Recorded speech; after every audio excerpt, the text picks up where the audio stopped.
I love you too. All right. Hey. Hi, Sophie. Hi, everyone. Hello, Monday. What did you call it? It's Halloween. Happy Halloween, everyone. Maybe my hair is like a little bit Halloween, right? I look like a broom. I don't. You don't look like a broom, but you do look beautiful. I mean, you could pretend to be someone inside of this.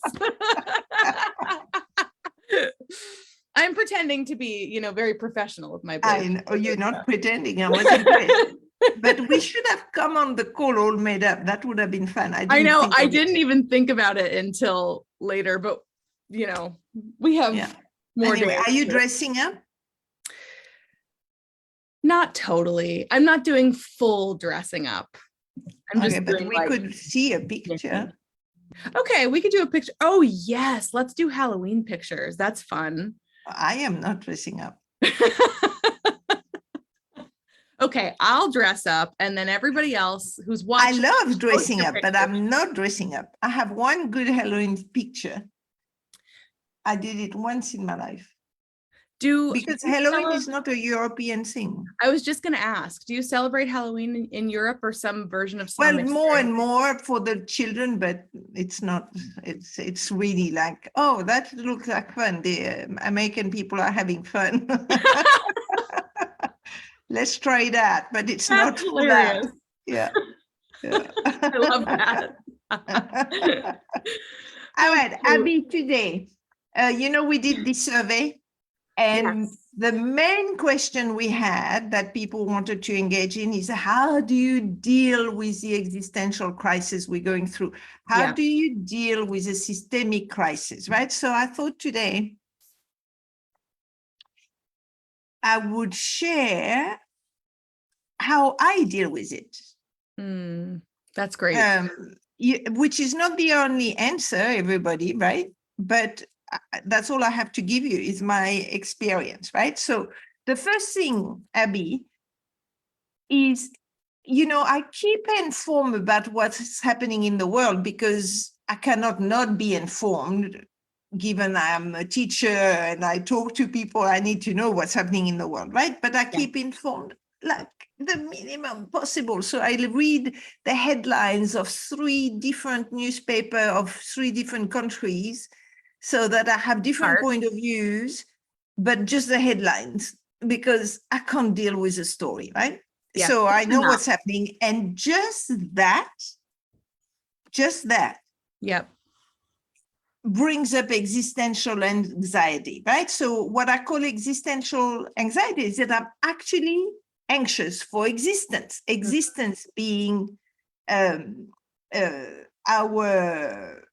anything that is in distance, time, and form, right? It's what we have created, Earth, life, existence, right? So I'm actually frightened that everything on Earth will be destroyed, that people will suffer, that it's going to get worse, that, like straight away, there is this existential anxiety, even more than fear of a third world war. No, I just think, whoa, are we going to blow ourselves up, right? Are human beings going to disappear? That's the big fear, yeah. Yeah, that's a big fear, because truly it looks like we're going crazy, right? Oh my God. So yes. So there is this background. I don't know if you experience it, because I know you're protecting yourself as well from the news and the media, but there is this background of fear, like a cold, terrifying screensaver. Yeah. Yes, that's a great word for it. Yes. It's definitely. Like October in Europe. I went to swim up to last week. Can you believe it? I mean, unbelievable weather. Today is like an autumn day. It's the 31st of October. Wow. Everybody was at the beach it's so pleasant, but there is, what's happening to the climate, right? So there is always this screensaver thing. Yep. So there was a similar experience in Seattle. We're new here, but we heard everyone talking about it. It was sunny much longer than it usually is. And the fires came later and were more, the pollutants were heavier in the city than they've been. And so, you know, there's just this background of like, what does that mean? What is, that's right. You know, every election, every movement, every war, I mean, it's all there, right? So it's logic to be existentially anxious. So the first thing is, well, if you were not, you would be in denial and demented to it, frankly. You know, you need to confront what is. We are into a systemic crisis and nothing about the world we have created works. So I have this need for the divine and the spiritual, for love, right? It's always a choice between fear and love. And I have chosen love a long time ago. So the point of this conversation, everybody, is to be able to go to love, right? Instead of staying with the fear. Yep. So how can we access joy and love, right? Because when you're in love, you have joy arises in the face of this systemic crisis. And if we refuse denial, right, it always turns out the climate does its things and all that, right? All right, so we need a context, and the context is always the same, right? The context, everybody, is not the content. The context is what encompasses what is happening. So the existential crisis, we're not going to do anything about it. We're going to create a context around it. And my context that has been working for 3 years since the beginning of COVID, it's never left me. That's why I'm well and powerful and I'm able to be in joy, is we are shifting from Homo sapiens to Homo spiritus. Yes. That's it. Yep. Homo sapiens looking for energy to the external world, surviving, dominating, prevailing, violence, aggressivity, making it, selfishness, right? That's a lot of driven by fear. Right? Based on the 5 senses, looking to have more, better, different, you know, making it. Yes. All right. That's Homo sapiens. Nothing wrong with it, but it's coming to an end. Very much like the Roman Empire came to an end. Egypt came to an end. The British Empire came to an end. Right? When it gets too big, it disappears. Seems to be what is happening. Yep. Okay, Homo spiritus connect to love. 5 senses still there, but all from love, entirely love, just pure love. So no aggressivity, generosity, no control, surrendering, acceptance, care, love, altruism, right? Now, why is that important? Because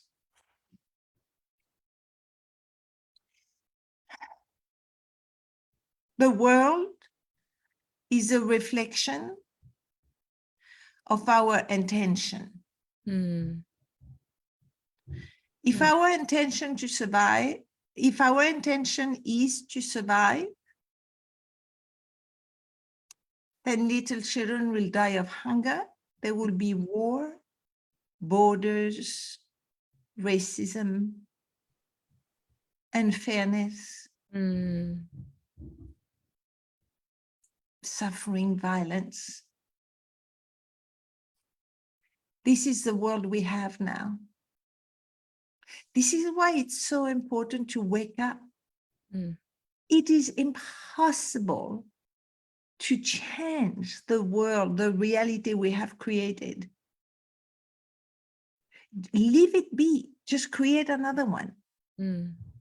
The world is always a reflection of what we say, we intend, we think. We are the source of our reality. So the more of us that will awaken, and I'm talking about awakening, I'm not talking about enlightenment. Yeah. right? That's I'm a not great even talking distinction. about Buddha-esque, go with the divine and just float in the So, universe. No, I'm talking about just awaken from survival to being alive. okay. So you're talking about, like, if you were to really describe awakening, you're talking about waking up to the reality that is, and also knowing the difference between our spiritual soul and our ego way of being. Is that how you would find? Waking up is being aware that we were driven by survival, Mm, and waking up to the fact that all there is that will ever work is love. mm, That is being aligned with your soul and with the universe. That's waking up. So survival is a kind of a horizontal force directed to the external world. mm, And love is a vertical energy coming where you get intuition and guidance and tenderness. And that can be expressed on the material world. The awakening is a choice between survival and love, or fear and love, if you prefer. That's what's called being awakened. You have dreamy eyes. yeah, I mean, it's beautiful. I like that you made a distinction between awakening and enlightenment. It's a different experience. I got it from you. You said, just make sure I just got it. You said to me last week, you said, you're not talking about enlightenment, you're talking about awakening. I said, oh yeah, I might as well tell people. It's great because I think what it gives me access to is enlightenment feels so far away, sort of like, oh, I can't be that, or I'm not that, kind of brings that to my space. Or I don't know what that is, but awakening feels like it can happen any moment, moment to moment, like you can wake up any moment, Yeah. and be present in your reality. So that's why I like the distinction so much. It feels so accessible. So Abby, the question was how to deal with the existential crisis, right? So what is existence? Existence is the ability to interact with reality. Right? So as a human being, there is something that happened and we interact with it.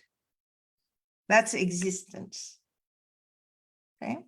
Or an entity, any entity to interact with whatsoever. So it's important to know what reality is. I just want to remind everybody, what is reality is literally what is right now, in the moment of now. That's what is real. Not the past, not the future, not 5 minutes ago, not in 5 minutes, is right now. That's what's real. Right? So there is a moment of now and a moment of now and a moment of now. So when you are in existential anxiety, you're thinking about what might happen in the future that will be the worst and will all disappear. So you are caught in an illusion, right? Oh. So the way to deal with the existential crisis is to come back to now. Right now, we're okay. I mean, I'm talking to you, people are listening to us. Yep. We're here now. There are some people that are not okay right now. Yeah. Right. But existence right now, life is still going on. Mm-hmm. Okay. So if you look at what is real is what is right now, and you can stay with right now, it will lighten your anxiety. Because your anxiety is always might happen that is terrible in the future, right? So once you can get back to being present, all there is right now. There is something to see about right now, is that everything in the world is related to everything else, and everything in the world interact with everything else. Right? So the moment that we are going right now, we have right now with a systemic crisis right now, right? It's right now. We don't know what will happen in the next moment, but right now it is the way it is, and it is a result of the interaction of all the previous moments of now. Because everything interact with each other. Mhm. And if we look at all of our history, we will see that all those moments of now that gets us to where we are right now came from our intention to survive. Mm. So there is no mystery, like the universe doesn't make mistakes. It's a universal law of you always reap what you sow. If you have an intention to survive, the world will be a reflection of that. And that's what I love about awakening, saying, oh, I did it. Yeah, we all do it. If you choose anything other than love, altruism, generosity, caring, yeah, you're creating the existential crisis in your life, in your home, with the people around you. Yeah. Yeah. And also the good news is, if enough of us wake up to the fact that we're the source of the existential crisis, we can create something else. I And love the that answer part. is love, right? The answer is love. You know, I used to work for a company where the founder of the company always said, there is no one out there. You, the source of it all. And it's true. Hmm. Whatever your intention is will give you your action that will give the result. The result we have is a systemic crisis. We took the action to create the systemic crisis. Let's look at the intention. This is where it starts. And it is time to stop surviving and to wake up.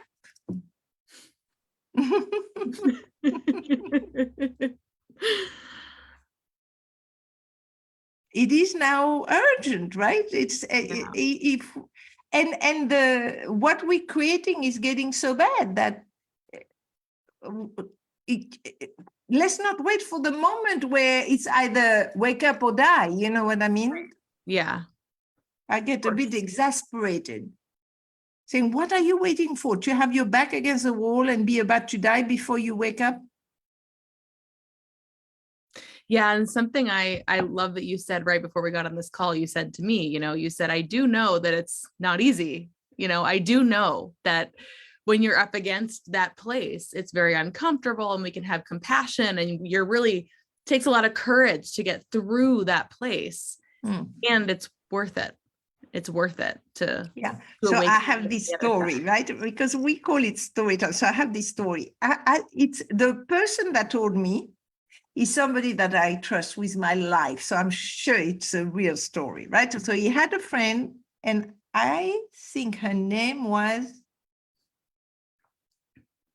Adeline or something like that. Anyway, I don't remember her name, but she was dying. She was in hospital. She was dying. She was old, and it was time for her to go. And she was unconscious. And he went to see her to say goodbye. And at that moment, apparently, she opened her eyes. She looked at him and she said, "Oh, I'm going to swear. Do you think it's okay?" It's okay. Yeah, it's okay. I didn't say it. She did it. She opened her eyes, looked at him and said, "Oh, it was all bullshit." And then she died. Wow. Arlene, I think she was called, something like that. Anyway, she woke up 1 second before she died. Wow. So it's like the universe doesn't make mistakes. It's like we are pushed to wake up, right? Mhm. So, and the one I consider the people in our group, they must have woken up to be listening to us, Abby, right? Well, we need to lead the way to love and love and love and love and love some more and love some more and forgive and give and stop prioritizing to survive, you know? That's a great way of saying it, to stop prioritizing to survive, like to stop putting those things first. Yeah. And living, because it's all hitting me now. As long as we're living from that place and we're prioritizing survival, you are in fear. You can't not be, because it's coming from fear. Yeah. I see that. I'll share again because my only intention is to empower people. So I went to New York again in 2017 or 18 to create Access to Awareness, my company, right? And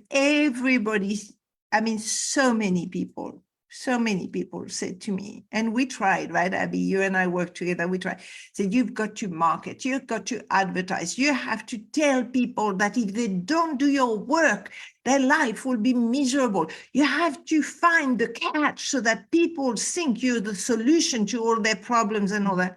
Well, I couldn't do it. Yeah. I just could not go into that world. I am not going to heighten the fear of my students so that they work with me. Yeah. And I'm not going to pretend to have any answer to anything when my entire life is about knowing that I know nothing. So I'm in Minorca writing a book. Great. Yeah, because, well, it's more important to me to not go in the mode of survival or using the function of surviving. And, I have nieces and nephews and I see them, they are much more awake. They say, no, I'm not going to do that. No, I'm not going to have a work where I don't have a family and I don't have time for myself. No, I'm not going to go to have more money and buy a house and have a mortgage. And no, I'm not going to borrow. And, the young generation is, I think, waking up faster. Oh gosh, I definitely think so. Yeah. Yeah, it always amazes me, the young ones. I'm like, wow, they're really, it's kind of amazing. It's actually the same thing that you spoke about earlier in the call. It's like all the moments of now that led to, these young ones really waking up at a younger age. Yeah. So we are living through a monumental time in our evolution. Everybody, just whenever you get anxious, just remember, this is the most exciting, incredible, difficult, impossible, but love must prevail. So let's lead the way. That's my context for the existential crisis. I find a way to express my love, to come from love, to think love, to breathe love. This is my priority, is to presence grace and the divine on earth.